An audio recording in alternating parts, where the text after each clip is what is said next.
喺屋企做一個高品質嘅鹽焗雞，佢比燒臘店好味10倍，皮爽肉滑又多汁，做法簡單唔使睇到食。今日買咗一隻湖南雞，如果老闆掹毛嗰陣唔係好乾淨，咁最直接嘅就係用火嚟燒，然後我哋用熱水嚟淥一淥佢，咁樣令到佢雞皮緊致，而且殘留喺雞皮上邊嘅黃煙可以俾我哋輕鬆咁樣搣走。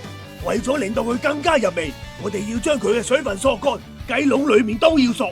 跟住我哋放一包鹽焗雞粉，放一啲白酒嚟同佢增香，花生油都好重要。食唔多嘅嘢盡量就用得好啲。咁我哋全身幫佢做一個按摩，等呢啲味料可以滲透雞嘅每一寸肌膚。記得都要搵一啲入去嘅雞籠裏面，最後喺雞籠裏面塞一紮薑同埋蔥。咁我哋醃佢半個鐘左右就得啦。咁至於鹽焗粉方面，你哋真係要試下呢一種。嗱，鹽焗粉咧，我就用到手上呢一包嘅，咁我已經食咗好多次啦，味道好好嘅。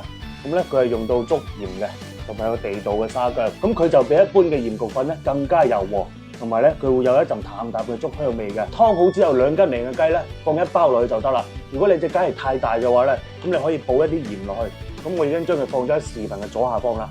咁如果有需要嘅朋友咧，可以入去睇下。碟底我哋放幾塊薑片，再嚟翻一啲蔥，就係好簡單咁將隻雞放上去就得啦。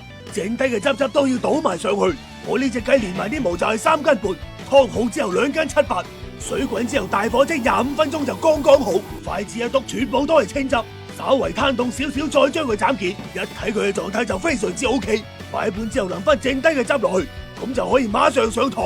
做人最緊要開心，你今日笑咗未啊？